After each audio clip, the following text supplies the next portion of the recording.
This story right here seems like it should be a much, much bigger deal.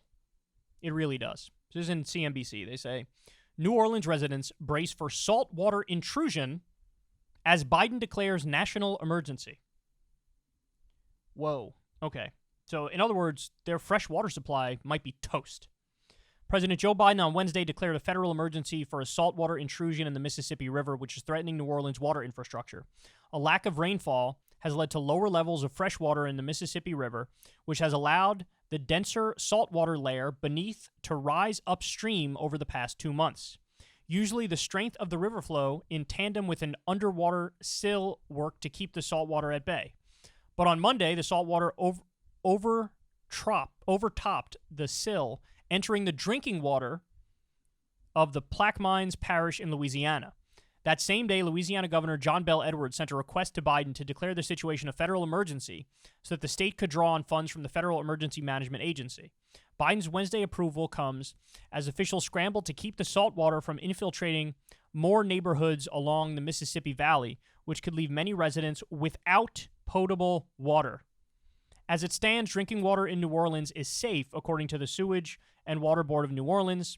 The U.S. Army Corps of Engineers projects that 2 New Orleans water treatment plants will be affected by the end of October. So this is about to go down right now, guys. The Algiers water treatment plant on October 22nd and the Carrollton water treatment plant on October 28th. In the meantime, New Orleans residents have been left wondering how much longer they'll have access to drinkable water. Jesus Christ. Some have fled to stores in panic to strip the shelves of single-use water bottles, though government officials have urged consumers to remain calm, assuring them there will not be a water bottle shortage. When you go to the grocery store, the water aisles are wiped out, said Jesse Keenan, a professor of real estate and urban planning at Tulane University. Maya Miller, a resident of New Orleans' Bywater neighborhood, admits to having picked up a couple extra liters of bottled water herself. You don't want to be caught unaware or be the person who was like, oh, this isn't going to be a problem. Now, I think they go on to point out there's also going to be a major issue with lead in the water as well because of like old water infrastructure. And so it's basically like a two-front battle. So you're fighting a war against the salt water, and then you're also fighting a war against the decrepit lead that will end up in the water as well. So this can go wrong in a number of different ways. They say this is on the climate change connection, they say. The lack of rainfall in New Orleans correlates with predictions about the changing climate. Quote, the types of patterns that we're observing in our region and throughout the Mississippi Valley are at least consistent with the predictions that are out there that we will have to face increasing frequency and intensity of climate change-driven events. Over the past week, 90-year-old Drew Murphy, who lives in New Orleans, has found himself with questions about about the future of his water supply. Fortunately, his dad is Stephen Murphy, Tulane's disaster management expert, and can help talk through it.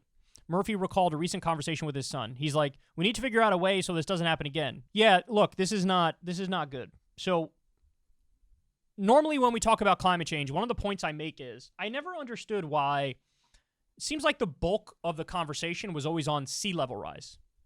And is that a big deal? Absolutely, that's a big deal, for sure. But I got to be honest with you. In the list of things that could scare the shit out of people when you're bringing up climate change, that's like closer to the bottom. So one of the things I would bring up all the time is drought and famine. Now, that's when it gets really real out there. When now you don't have as much food and the prices go up for food because you just can't grow what you need to grow. Can't grow the crops. And that's a huge problem. And the other one I always bring up is wars over water.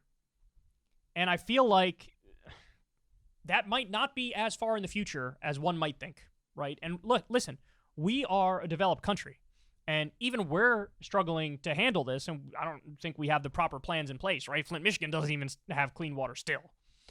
But imagine being in a developing country, too, and dealing with this, and not having anywhere near the amount of resources to try to come up with an alternate plan. What are you going to do? There's just going to be mass migration. Like we always talk about, the Middle East by the year 2100 could be uninhabitable for humans because it's just too hot. And you have a giant migration crisis to all the places that still could theoretically have the people because the climate allows it, right? So the problems are getting out of hand. They're getting out of hand.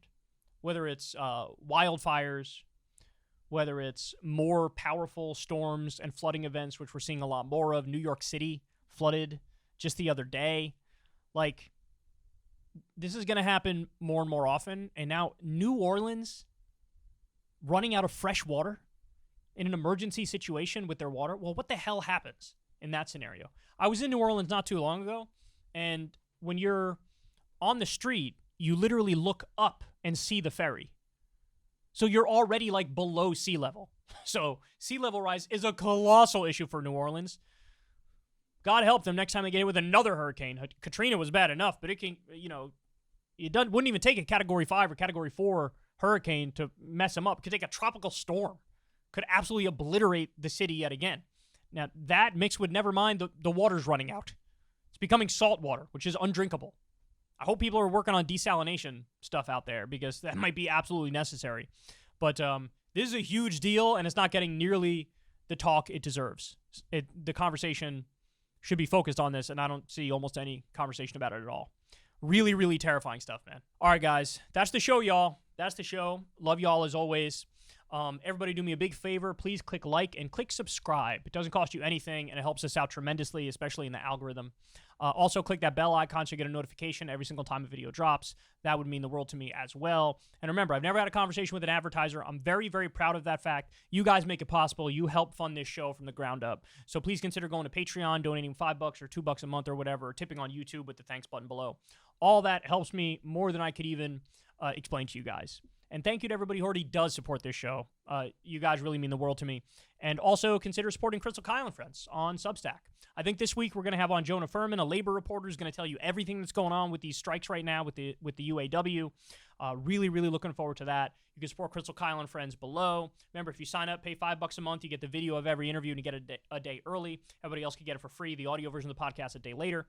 And that's all I got for you, man. Everybody enjoy the rest of your day, and I will talk to you soon. Peace. Hey, y'all, do me a favor and like and subscribe. It helps out big time in the algorithm. Click the bell as well for notifications when videos drop, and watch that video on screen right now. You know you want to.